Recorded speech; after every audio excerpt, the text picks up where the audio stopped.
Have you ever wondered why the strongest men, the ones who lead empires, who command rooms with a glance, can find themselves undone by a single woman's presence?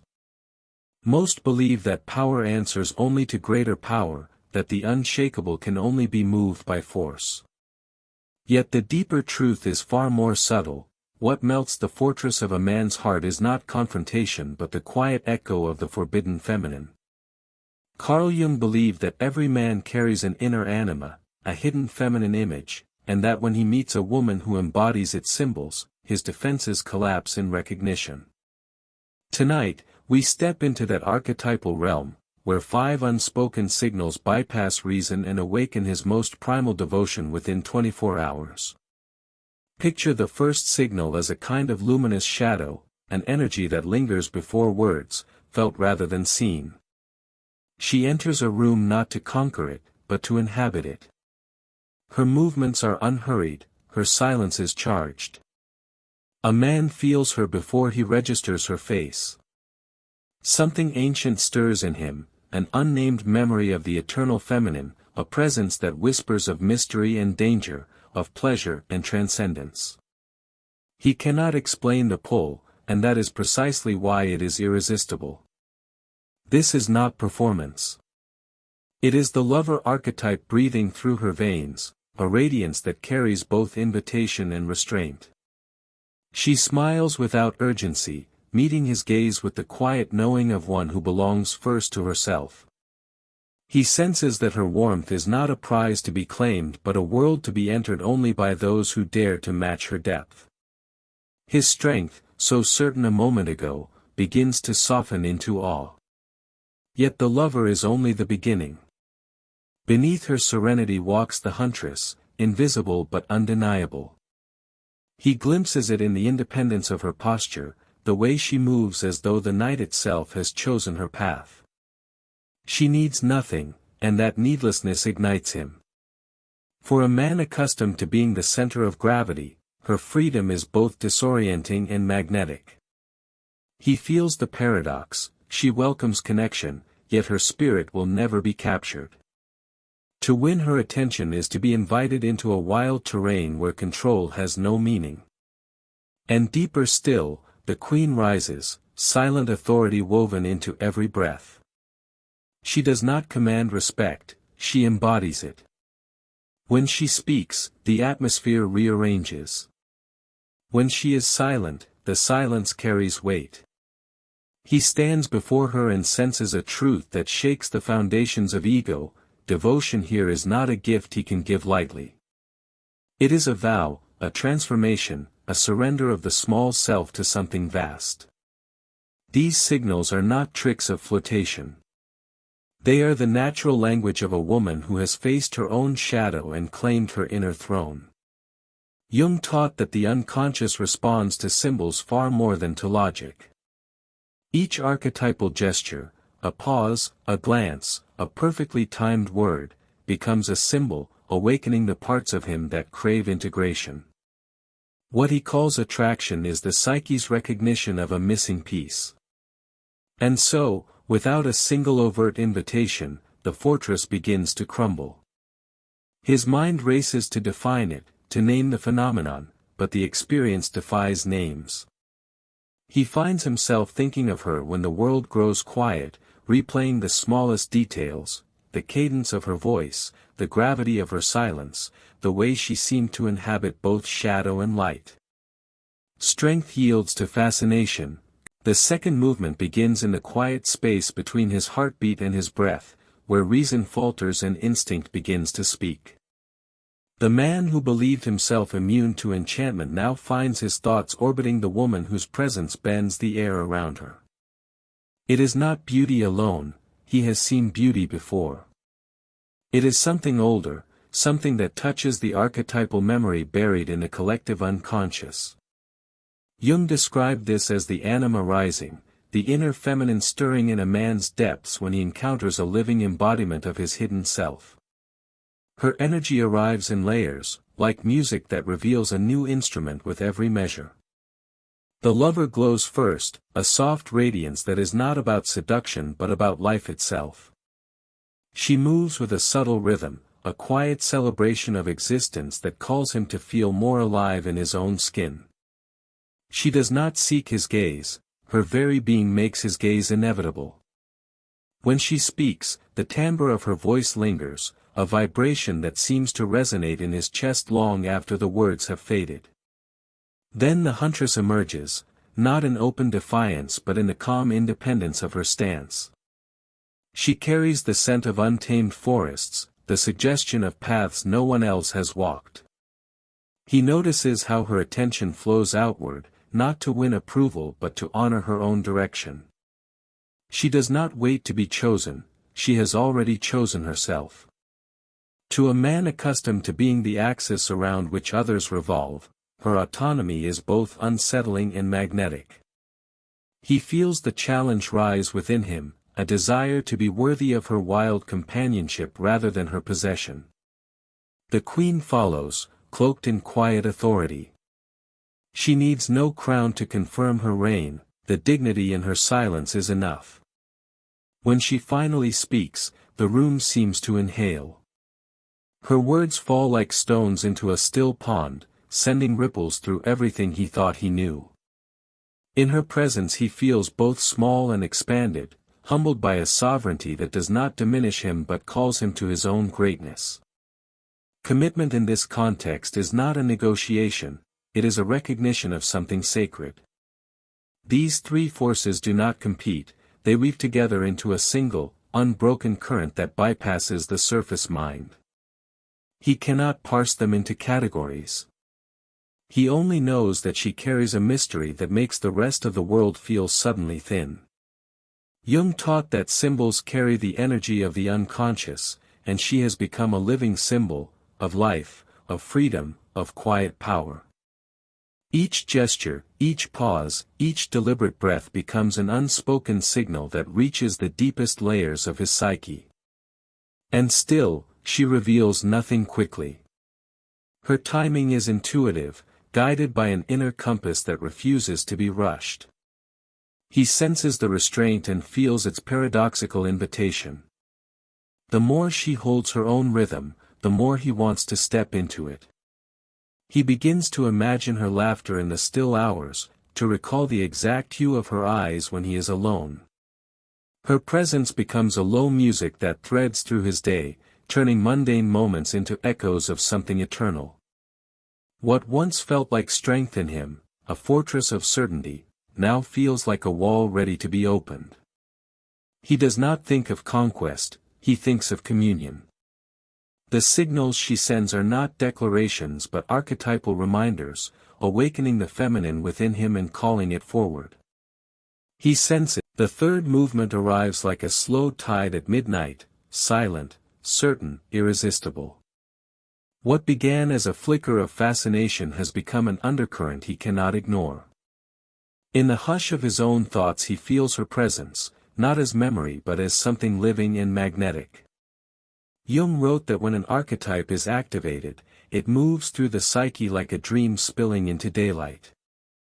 That is what he experiences now, a dream walking, a living symbol of the feminine forces that shape desire and transformation. The lover continues to weave her subtle fire through every interaction. Her gestures hold a sensual ease, but there is nothing hurried in them. She inhabits her body with the grace of someone who has made peace with every contour of her existence. Her eyes carry a warmth that lingers without demanding, a silent promise of joy that requires no words. He feels more alive in her presence, as though she reminds him of a richness the world had nearly stolen from him. Then the huntress steps forward, an invisible silhouette of independence. She does not announce her freedom, it radiates in the quiet confidence of her movements, in the way she listens to the world as though it speaks a language only she can hear. Her life is her own, full of pursuits that ignite her spirit whether or not anyone is watching. To him, this autonomy is a revelation. It signals that her love, if ever offered, would be a choice made from abundance, never from lack. His admiration grows heavy and electric, charged by the knowledge that she cannot be captured, only accompanied. The queen deepens the spell. Her sovereignty is not a performance but an atmosphere, a gravity that bends the room around her. When she speaks, her words arrive measured and deliberate, as if drawn from a well of timeless wisdom. He feels the shift each time she turns her attention toward him, an almost sacred recognition that compels him to stand taller, to meet her dignity with his own. What he once thought of as commitment now feels more like destiny, a vow formed in silence before any promise is spoken. These archetypes swirl together until they are inseparable. She is no longer the sum of distinct qualities but the embodiment of a single force, mystery alive in human form. Jung called this the union of opposites, where shadow and light, independence and intimacy, merge into wholeness. He senses this wholeness and feels an ache he cannot name, a desire not merely for her but for the completeness she represents within himself. He notices it in unexpected moments, the way her quiet laughter resurfaces when he is alone, the memory of her steady gaze when decisions press upon him. Each recollection is like a signal sent beneath language, bypassing logic and striking something ancient in his chest. The more he tries to analyze it, the more it escapes definition. What he experiences is not conquest but a slow initiation, a calling to the deepest parts of his own soul. And still, she moves at the rhythm of her own inner compass. There is no urgency in her unfolding. Her restraint is not distance but mastery, the intuitive timing of someone who knows that true power lies in patience. The silence between her words becomes its own form of dialogue, inviting him to listen with more than ears, to feel with more than flesh. His once impenetrable strength begins to soften into devotion. He does not speak of surrender, he lives it, drawn toward a connection that feels older than both their names. The signals, the fourth movement deepens like a slow descent into a dream where every symbol glows with hidden meaning. What once felt like ordinary attraction now trembles with inevitability. Jung described this pull as the transcendent function, when the unconscious speaks so powerfully that the conscious mind cannot dismiss it. The man who once believed himself impervious to enchantment now walks with her presence threaded through his thoughts, a quiet music that will not fade. The lover remains the soft flame at the center of this spell. Her warmth is not the heat of sudden passion but the enduring glow of someone utterly at ease in her own body. She touches a glass, lifts her eyes, and the world around her sharpens. He feels her vitality in the simplest gestures, a tilt of the head, the stillness of her breath, and each one becomes a signal that bypasses reason. She does not try to captivate, she is captivation, the embodiment of life's hidden sweetness. The huntress continues her silent stride, carrying the scent of far horizons. She moves as if guided by stars invisible to others, her independence a quiet hymn to freedom. He watches the way she follows her own callings, work that feeds her soul, rituals that ground her, adventures that answer to no one. Instead of threatening him, this autonomy awakens a deeper respect. He senses that to share her world he must expand his own, must meet her as an equal who also belongs first to himself. The queen presides like a still axis in the turning of the night. Her authority is felt in the pause between her words, in the unspoken expectation that truth will be met with truth. When she turns her gaze upon him, he feels the weight of it, a recognition that strips away pretense. In that moment, his strength is not diminished but redefined. Power is no longer dominance, it is the courage to stand in the presence of someone who cannot be possessed. These archetypes, once distinct, now move as a single current through her. She is not performing roles, she is an integrated force, the living union of passion, freedom, and sovereignty. The boundaries between them blur until what he perceives is a wholeness that awakens the forgotten feminine within himself. His anima stirs, the hidden counterpart that Jung believed every man must embrace to be complete. What he feels for her is not mere desire, it is the recognition of his own unclaimed depths. Her signals remain subtle, delivered in silences and glances, in the calm assurance of a woman who needs no validation. He senses that each revelation arrives on her time, not his. The restraint only heightens the pull, turning anticipation into reverence. He begins to understand that devotion here is not something he can demand or win, it is something that emerges naturally when two complete beings meet. Around them the world seems to respond. Conversations deepen without effort. Ordinary sounds grow vivid, as if life itself has decided to echo their connection.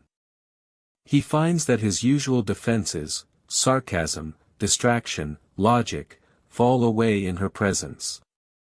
What began as curiosity has become transformation. He does not seek conquest, he seeks communion, the rare alignment of two souls who recognize each other beyond the confines of name or history. And still, she moves with patience. Her timing is guided by something older than strategy, a rhythm felt only by those who trust their own depths. Each moment of restraint is an invitation, the fifth movement rises like the low hum before a sacred chant, a vibration felt more in the bones than in the ears. What began as a flicker of fascination and grew into a quiet compulsion has now become something undeniable. Jung called it the meeting of the opposites, when the unconscious no longer whispers but speaks in a language older than thought. The man who once prided himself on iron now feels that will dissolve, not in weakness but in awe. The lover still burns within her like an eternal ember, steady and unforced. She does not rush to charm or convince. Her very being carries the rhythm of life itself, the subtle grace of movement, the unhurried confidence of someone who inhabits her own skin without apology. Each gesture is a living metaphor. A hand lifted to brush back a strand of hair becomes an invocation of vitality, an unspoken reminder that existence is a sensual gift. He cannot look away, not because she demands it, but because she embodies the fullness of what he longs to feel. The huntress moves beside that flame, wild and exacting. She is the scent of pine and the echo of a distant drum, the assurance that her path belongs first to herself. Her freedom does not separate, it beckons. He senses that to walk with her he must become more than a protector, he must become a fellow traveler. In her eyes he sees landscapes unclaimed by fear, and his own soul strains to match her stride. The more she follows her own calling, the more he yearns to follow his. And there, serene and unshaken, the queen holds the center. Her presence is a quiet decree that commands without a single word. When she speaks, the air thickens with meaning. When she falls silent, the silence itself becomes a teaching. He feels the gravity of that authority as both comfort and challenge. To remain in her orbit is to honor a code of dignity that leaves no room for pretense. His heart bends toward reverence, a devotion born not of conquest but of recognition. These archetypes no longer appear as separate notes, they have merged into a single harmony that vibrates through her every breath. She is not playing roles, she is the music itself, the fusion of passion, independence, and sovereignty. Jung wrote that symbols awaken the deepest strata of the psyche, and she has become a living symbol, a mirror of the wholeness he seeks within himself. His desire is no longer simply for her, it is for the forgotten union she represents. He notices subtle shifts in his own being. The need to dominate softens into the wish to protect. The urge to impress transforms into a yearning to be fully known. Even his silences change, they become spaces where her presence lingers like a low, resonant chord. He finds himself recalling the smallest details, the measured rhythm of her breath, the calm weight of her gaze, the way her independence feels like both a challenge and a gift. Still, she moves at the tempo of her own soul. Her restraint is not distance but mastery, the wisdom of one who knows that intimacy cannot be forced without breaking. Each moment of unhurried unfolding draws him further in, until his once impenetrable resolve feels like a relic of another life. He does not speak of surrender, yet every thought of her carries the unmistakable flavor of devotion. In this convergence of archetypes he begins to see himself more clearly. Through her, the anima within stirs awake, inviting him to meet his own depths. The sixth movement unfolds like the deep breath before dawn, when night relinquishes its hold and the world waits in perfect balance. What began as curiosity, sharpened into fascination, and ripened into devotion now feels inevitable, a gravitational pull that no logic can resist. Jung described this threshold as the moment when the unconscious completes its ascent, when hidden images demand to be lived. The man who once prized his autonomy above all else now senses that true strength lies not in resistance but in recognition. The lover's warmth remains a steady flame, soft but inextinguishable. She moves with a natural elegance that needs no performance, every gesture a quiet celebration of embodiment. Her presence carries the fragrance of life fully embraced, a slow turn of the head, the subtle curve of a smile, the way her silence hums with hidden music. He feels it as a call not merely to desire her, but to reawaken his own capacity for wonder. Each glance becomes a signal that bypasses the mind and lands directly in the body. Beside her, the huntress prowls with sovereign freedom. She does not wait, does not explain. Her life overflows with private quests, creative pursuits, spiritual practices, unclaimed adventures. This autonomy is not a wall, it is an open horizon. He understands now that to be near her he must bring the same self-sufficiency, that partnership with her will never mean captivity. Instead of fearing her independence, he is stirred by it, drawn to the challenge of meeting her as an equal who carries his own sense of purpose. The queen anchors it all with unspoken authority. Her presence bends the atmosphere without command. When she speaks, time slows, when she falls silent, the silence itself becomes an oracle. He stands in that quiet and feels the weight of reverence settle into his bones. Here, love is not a transaction but a vow, a recognition of dignity that transcends romance. To share space with her is to step into a kingdom where respect is the only language. Together these forces have fused into a single current of power. She is no longer a collection of qualities but the living union of passion, freedom, and sovereignty. Jung wrote that archetypal symbols unite what was divided. In her, the symbols breathe. Through her, his own hidden feminine, the anima, awakens fully. He does not merely admire her, he senses that by loving her he approaches his own completion. The longing he feels is less about possession than about integration, a return to something primordial and whole. And yet she remains beyond the reach of need. Her unfolding follows a rhythm untouched by his urgency.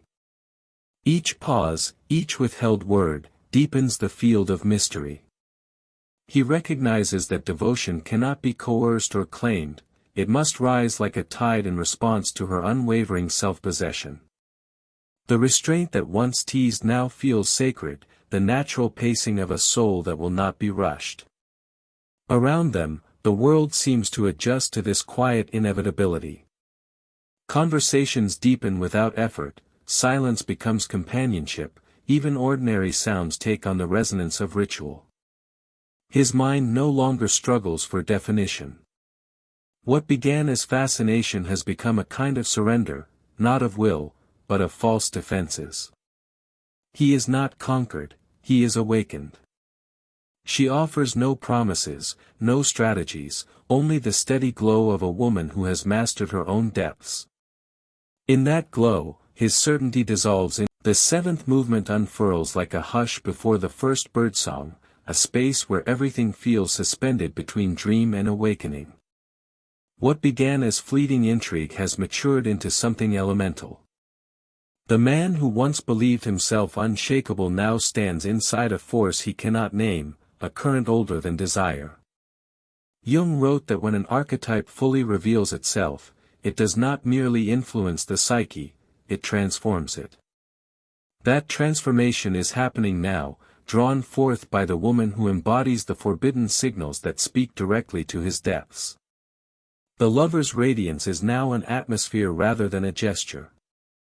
Her presence warms the air around her like a steady hearth fire, quiet yet impossible to ignore. Every movement carries an unhurried sensuality, a reminder that the body is a vessel of joy and meaning. She does not seek to seduce, she simply lives, and in living she awakens his own hunger for life. Even her silences shimmer with invitation, a language beyond words that touches something primal within him. The huntress remains a figure of captivating independence. She moves as though guided by a private constellation, a woman whose path will never be dictated by another. Her freedom is not rebellion but essence. To him it is a challenge wrapped in beauty, an irresistible call to rise into his own strength. He understands now that to love her is to honor her sovereignty, to join her journey without ever attempting to own it. This realization no longer intimidates him, it steadies him, shaping his desire into reverence. The Queen presides at the center of this trinity, her authority unspoken yet absolute. She is the embodiment of inner equilibrium, a calm so profound it becomes a command. When she speaks, her words resonate like bells in a sacred hall. When she is silent, the silence itself carries weight. He senses that devotion to her is not a prize to be won but a recognition of something sacred. To remain in her presence is to step willingly into a realm where respect is the foundation of love. These archetypes are no longer distinct notes, they have merged into a single, resonant chord. She is not acting out roles, she is integration itself, the union of shadow and light, passion and restraint, freedom and majesty. Through her, his own inner feminine, the anima, rises fully into awareness. He feels the ancient pull to merge not merely with her body, but with the wholeness she reflects back to him. What he experiences as longing is in truth the awakening of his own lost completeness. Around them, the world shifts almost imperceptibly. Ordinary sounds seem richer, conversations deepen without effort, and even moments of silence feel charged with meaning. He no longer thinks of conquest, he thinks of communion. The strength he once guarded so fiercely has softened into the courage to be transformed. Each quiet signal from her, an unhurried glance, a pause in conversation, the graceful weight of her stillness, strikes him with the force of revelation. And she, luminous and untamed, remains free of expectation. Her rhythm is her own, her timing guided by intuition older than reason. She offers no promises, no demands, only the living truth of a woman who belongs wholly to herself. The eighth movement drifts in like a slow tide beneath a moonlit sky, carrying with it the gravity of inevitability. What began as fascination and grew into reverence now feels like destiny moving through quiet corridors. Jung described this culmination as the union of opposites, the point where conscious and unconscious meet and dissolve into a single field of being. The man who once defined strength by control now senses that true power is the willingness to be moved. The lover's glow has become the air itself, a warm current that softens every edge. Her presence is not a performance but a living hymn to embodiment.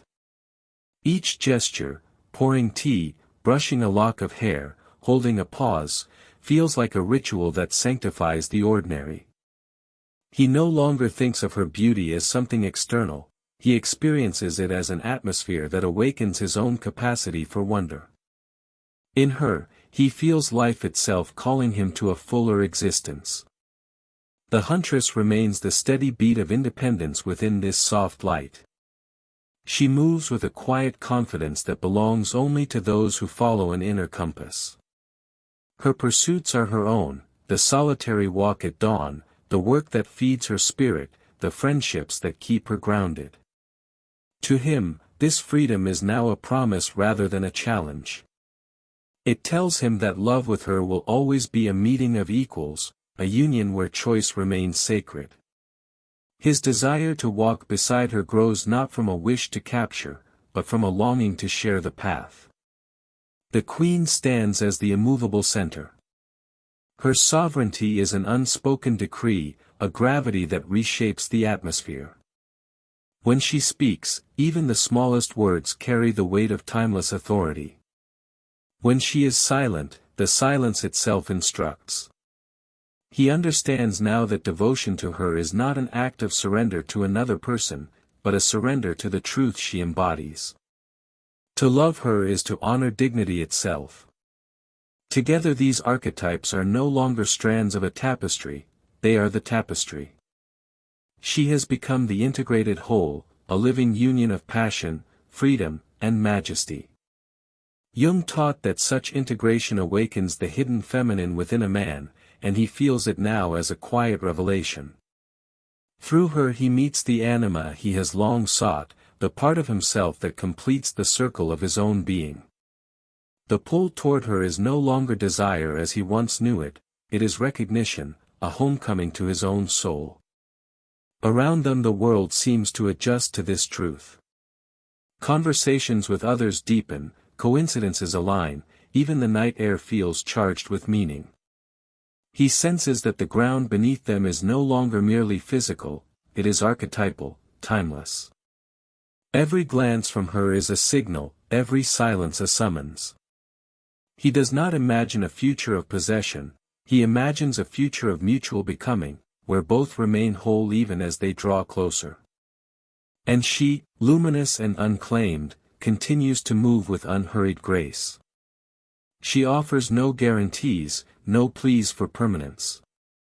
Her power lies in her refusal to be anything but herself, in the quiet certainty that love must be freely chosen or not at all. The more she stands in that sovereignty, the more his own heart opens, not out of weakness but out of recognition that this is what real strength feels like. Here, the forbidden signals have done their deepest work. Without a single demand, she has awakened his truest devotion, not to her alone, but to the wholeness. The ninth movement settles like the final hush before sunrise, when darkness surrenders and the first silver light grazes the horizon. What began as a quiet fascination has deepened into a transformation he can no longer resist or explain. Carl Jung described this moment as the psyche's reconciliation with its own hidden half, a meeting of shadow and light that alters a person forever. The man who once measured strength in walls and distance now feels the power of a different kind, the courage to let those walls dissolve. The lover's presence is everywhere, an atmosphere rather than an action. Her warmth no longer needs a gesture or a word. It is the steady hum of life fully embraced, a reminder that the body is not a cage but a temple. When she stands near, the ordinary sharpens, colors intensify, sounds deepen, time slows. He feels it as a call not merely to desire her, but to awaken the sleeping vitality within himself. The huntress continues her silent trajectory, a figure of independence who carries the scent of wild forests and untamed dawns. She follows her own path without apology, her freedom an unspoken promise that love with her will always be chosen, never coerced. He recognizes that this is the only kind of union worthy of devotion. Her autonomy is not a challenge to his masculinity, it is an invitation to meet her as an equal, to rise into his own sovereignty. The queen remains the still center, her authority woven into every breath. She does not ask for reverence, she simply embodies it. When she speaks, the moment crystallizes, when she is silent, the silence teaches. He senses that her presence requires a vow beyond words, a commitment to truth, to respect, to the shared dignity of two whole beings.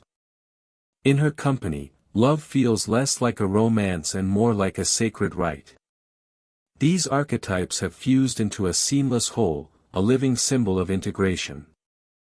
She is not a performance or a collection of traits. She is the union itself, the meeting of forces once thought irreconcilable. Through her, his own inner feminine, the anima, has awakened fully. What he experiences as devotion is, at its core, the recognition of his own completeness mirrored in her. Desire has transformed into reverence, attraction has become a quiet, unbreakable knowing. The world around them reflects this shift. Ordinary interactions take on a luminous quality. Conversations stretch into depths he never expected. Even solitude feels different, as though her presence has left a subtle resonance in the air he breathes. He no longer seeks to define what binds them. He simply lives within it, as one lives within gravity or the pull of the tide. And she, ever luminous, ever free, remains untouched by the need to secure his loyalty. Her rhythm belongs to herself. She offers companionship without expectation, love without demand.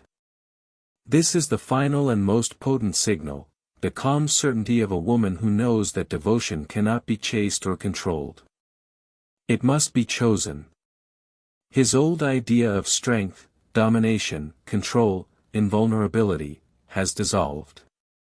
In its place, the 10th movement arrives like the first true light of dawn, quiet yet unstoppable, illuminating everything it touches. What began as a fleeting attraction has become a profound transformation, a union of soul and symbol that defies every boundary he once believed defined strength. Carl Jung spoke of individuation, the merging of conscious and unconscious, masculine and feminine, as the highest task of the psyche.